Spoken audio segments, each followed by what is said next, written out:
Hello, children of God. I'm Pastor Katrina Lottie at Homer City United Methodist Church here in Western Pennsylvania. I'd like to read to you this morning from Exodus chapter 14, verses 19 through 31. Exodus chapter 14, verses 19 through 31. Then the angel of God, who had been traveling in front of Israel's army, withdrew and went behind them. The pillar of cloud also moved from in front and stood behind them, coming between the armies of Egypt and Israel. Throughout the night the cloud brought darkness to the one side and light to the other side, so neither went near the other all night long. Then Moses stretched out his hand over the sea, and all that night the Lord drove the sea back with a strong east wind and turned it into dry land. The waters were divided, and the Israelites went through the sea on dry ground, with a wall of water on their right and on their left. The Egyptians pursued them, and all Pharaoh's horses and chariots and horsemen followed them into the sea. During the last watch of the night, the Lord looked down from a pillar of fire and cloud at the Egyptian army and threw it into confusion. He made the wheels of their chariots come off, so that they had difficulty driving. And the Egyptians said, "Let's get away from the Israelites. The Lord is fighting for them against Egypt." Then the Lord said to Moses, "Stretch out your hand over the sea, so that the waters may flow back over the Egyptians and their chariots and horsemen." Moses stretched out his hand over the sea, and at daybreak the sea went back to its place. The Egyptians were fleeing toward it, and the Lord swept them into the sea. The water flowed back and covered the chariots and horsemen, and the entire army of Pharaoh that had followed the Israelites into the sea. Not one of them survived. But the Israelites went through the sea on dry ground, with a wall of water on their right and on their left. That day the Lord saved Israel from the hands of the Egyptians, and Israel saw the Egyptians lying dead on the shore. When the Israelites saw the great power the Lord had displayed against the Egyptians, the people feared the Lord and put their trust in him and in Moses, his servant.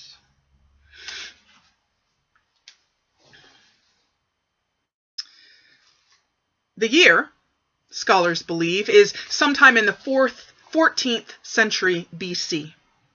The Hebrew people have lived in Egypt for 400 years and have become slaves, treated more harshly than one can imagine. They have had their children killed, their backs beaten, and their hope destroyed by the oppression of the Pharaoh. Moses is born to a Hebrew family, but is adopted by the princess, daughter to the Pharaoh, and is raised as an Egyptian. As an adult, Moses, in the midst of his identity crisis of being a Hebrew in an Egyptian world, kills a prison guard who is beating a Hebrew man. Not only will the Egyptians be coming after him, but the Hebrews hate him too, for now the Pharaoh will act even more harshly toward them. So Moses runs away. For 40 years, Moses hides out in the wilderness working as a shepherd. He gets married and has kids, and God calls him to go back to Egypt to lead the people out of slavery. God sends all kinds of plagues against Pharaoh and the Egyptians, and finally, after the 10th plague, where the firstborn of every Egyptian human and animal dies at the hands of the angel of death sent by God, the Pharaoh relents and allows the Hebrew people to go free. Well, the Hebrews take off, but soon it becomes clear that the Pharaoh has changed his mind and has sent the entire Egyptian army after the Hebrews to bring them back to Egypt to live as slaves. What's more, the Hebrews have come to the edge of a large body of water and don't know what to do. Now, we don't know exactly where this took place. Our Bibles usually say the Red Sea, but the original Hebrew said the Reed Sea, or the Sea of Reeds. So it is possible that it was not the Red Sea at all, but another smaller body of water. But for the purposes of this story, it doesn't really matter, in part because however the water in that area looks today, it likely did not look the same many centuries ago. And the point is what God did, not so much exactly where he did it.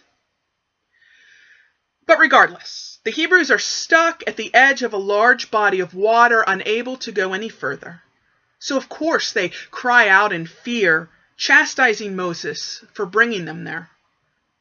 And so, following God's command, Moses, the shepherd of the people, reaches out his staff, and the most unbelievable thing happens. The waters part and the land dries up between two large walls of water. Now, scientists have been exploring for years possible natural ways in which this could have happened. Well, God created nature, and God often uses nature to do God's work. So, were there a natural reason as to why this may have happened? It really doesn't matter. It happened at the behest of God, and therefore it was a miracle. Now, we see this story through hindsight. We know that the Hebrews make it through. But think about it for a minute.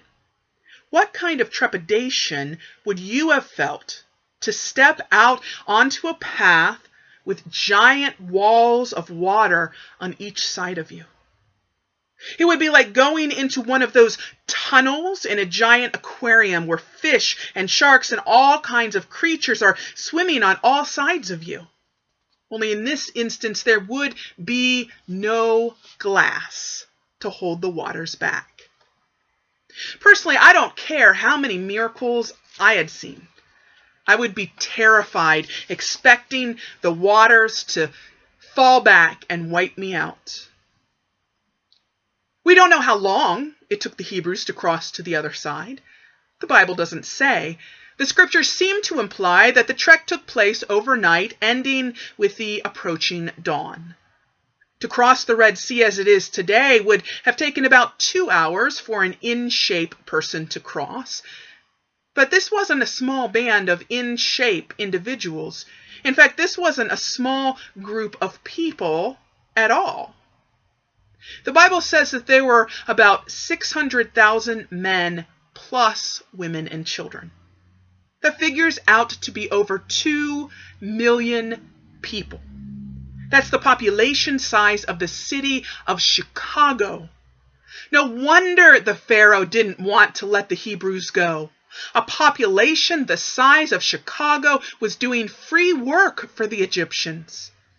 Just like our economy in America, for the first 100 years of its existence, depended so greatly upon slaves, so would Egypt's economy have depended upon the Hebrew slaves at the time.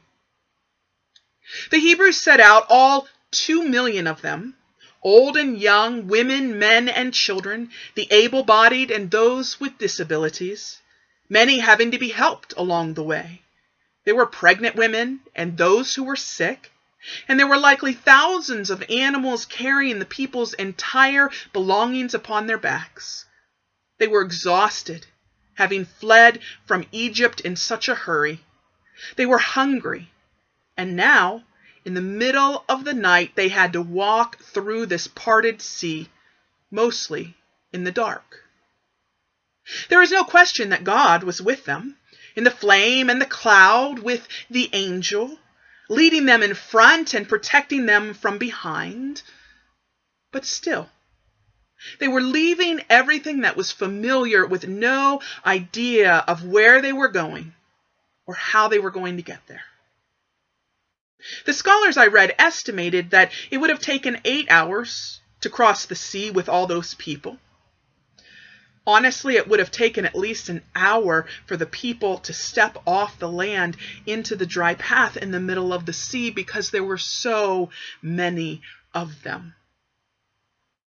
I moved in a fairly large hurry several years ago from Milledgeville, Georgia to Pennsylvania after a job I had taken after seminary didn't work out so well. My mom and I were both driving separate vehicles, and we both agreed that we didn't remember ever being so tired, physically or emotionally, in our lives. My mother said that what kept her awake was the incredible pain of her aching and exhausted muscles.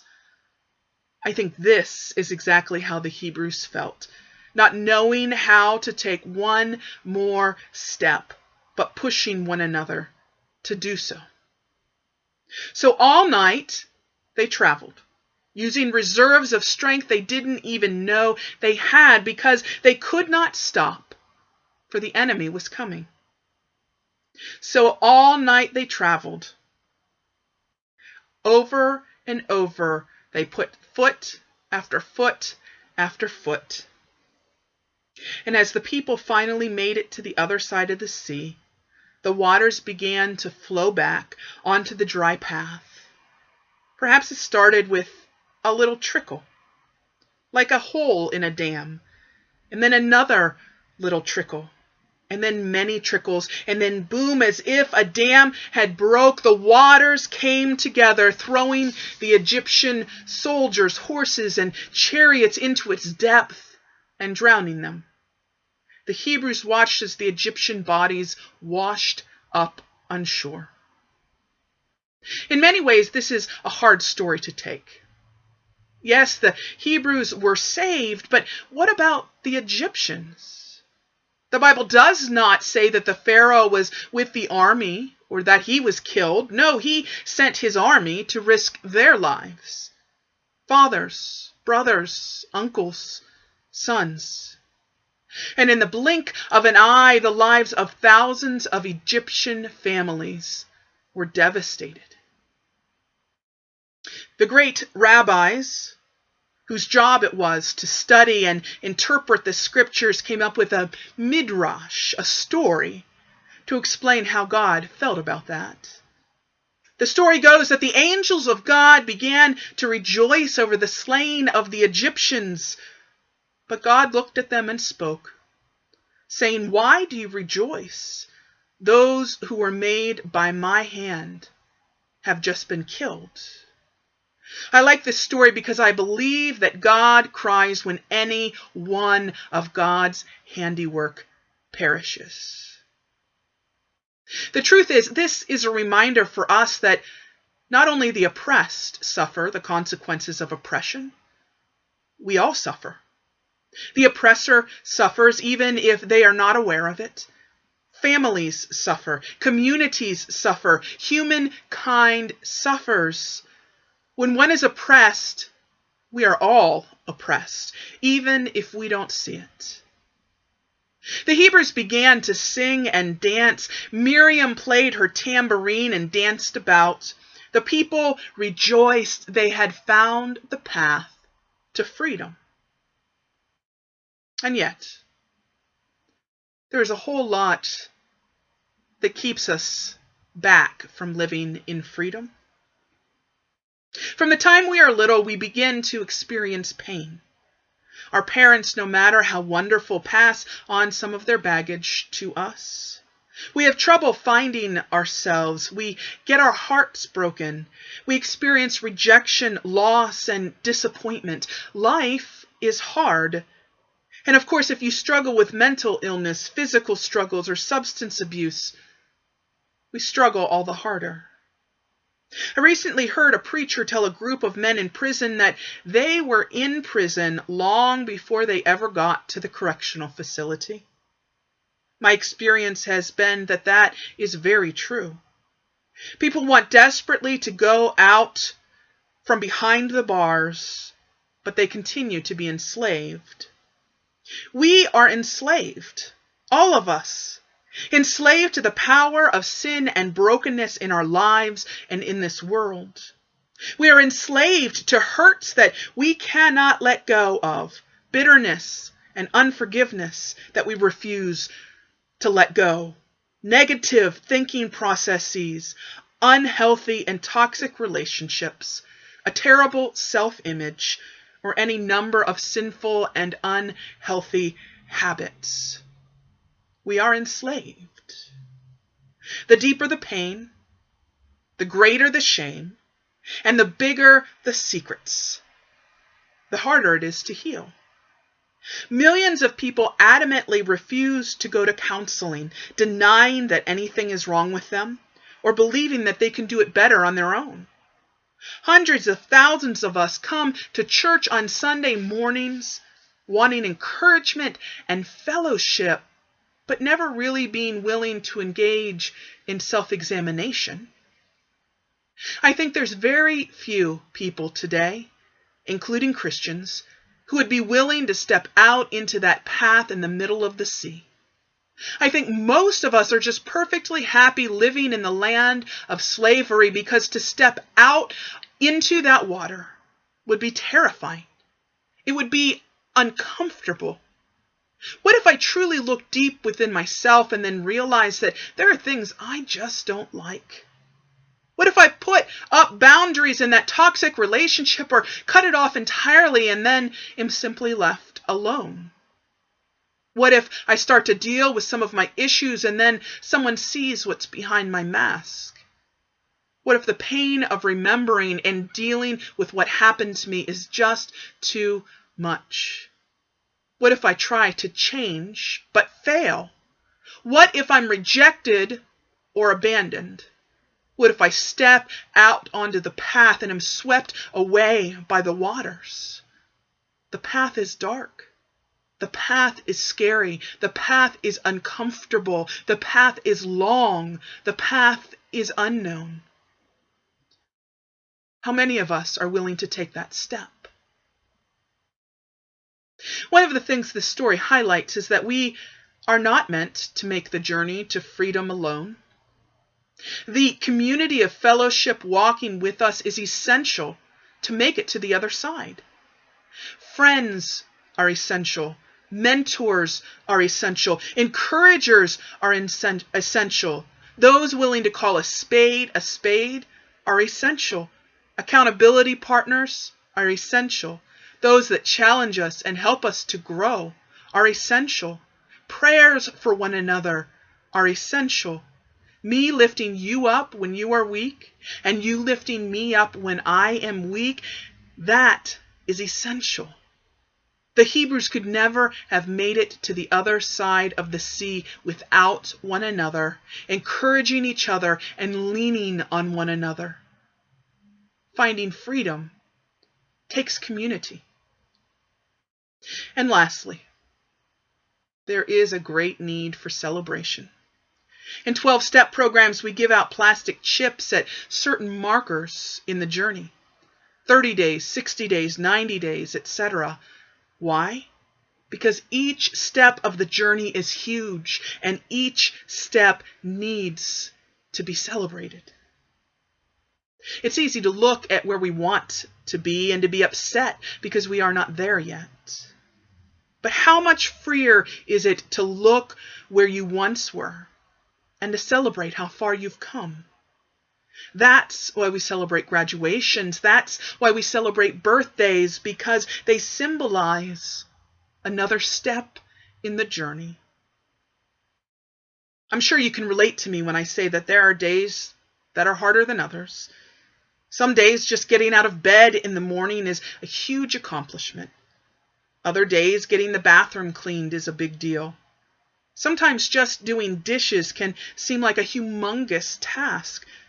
So we must celebrate, whether it's outwardly and physically, or whether it's simply within our spirits. We must dance and sing for the steps we have made. For in each step, God goes with us. And in each step, we are one more step closer to reaching the other side, where freedom awaits.